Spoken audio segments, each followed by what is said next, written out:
আওয়ামী আমলে ক্ষতিগ্রস্ত ব্যবসায়ী উদ্যোক্তাদের বাড়তি সুবিধা দিল কেন্দ্রীয় ব্যাংক। নতুন নির্দেশনা অনুযায়ী নামমাত্র অর্থ জমা দিয়ে নিয়মিত করা যাবে খেলাপি ঋণ, এমনকি নেওয়া যাবে বাড়তি সময়ও। বিশ্লেষকরা বলছেন, এমন সুবিধা সম্পূর্ণ রাজনৈতিক বিবেচনায় দেওয়া হচ্ছে, যা কঠিন করে তুলবে ঝুঁকিপূর্ণ ঋণ কমানোর সুযোগ। দেশের ব্যাংক খাতের খেলাপি ঋণে পুরো বিশ্বে সবার উপরে বাংলাদেশ। অবস্থা এতটাই খারাপ যে কোনো নীতিই কাজ করছে না এটি নিয়ন্ত্রণে। বাংলাদেশ ব্যাংকের হিসেবে 17.5 লাখ টাকার মোট ঋণের মধ্যে 36%ই খেলাপি। এই অঙ্ক কমাতে যখন একের পর এক উদ্যোগ নেওয়া হচ্ছিল, তখনই নতুন প্রজ্ঞাপন দিল কেন্দ্রীয় ব্যাংক। এতে বলা হয়, আওয়ামী আমলে ক্ষতিগ্রস্ত ব্যবসায়ীরা তাদের খেলাপি ঋণ নবায়নের সুযোগ পাবেন মাত্র 1% ডাউন পেমেন্টে। এমনকি 3 মাসের সময় বাড়ানো যাবে আরও 3 মাস। যদিও এই সিদ্ধান্তের পক্ষে সাফাই গাইলেন স্বয়ং কেন্দ্রীয় ব্যাংকের মুখপাত্র।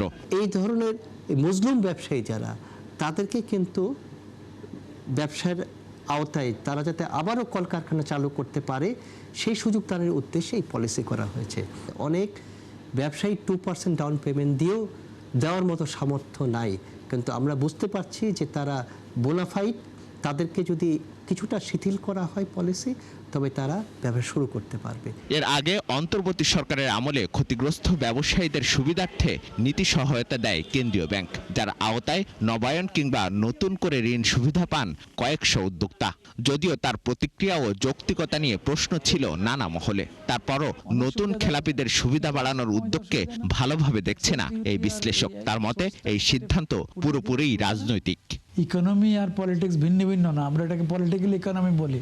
এটার সঙ্গে একটা সম্পৃক্ততা থাকে, কারণ এখন আপনি জানেন যে এবারও ব্যবসায়ী বেশি সংখ্যক আমাদের পার্লামেন্টে এসেছেন। তো ন্যাচারালি ওনারা পার্লামেন্টে যখন আসেন, তাহলে একটা প্রভাব বিস্তার করার সক্ষমতা ওনারা অর্জন করেন। যারা এই কাজগুলো করার জন্য, সুবিধা নেওয়ার জন্য তৎপর থাকেন, তারা সবসময় একটা সংঘবদ্ধ থাকেন। কেন্দ্রীয় ব্যাংকের হিসাবে গেল জুন শেষে ঋণ খেলাপি গ্রাহকের সংখ্যা 11,85,000-এর ওপরে। মিসবাহ হাসান, 71, ঢাকা।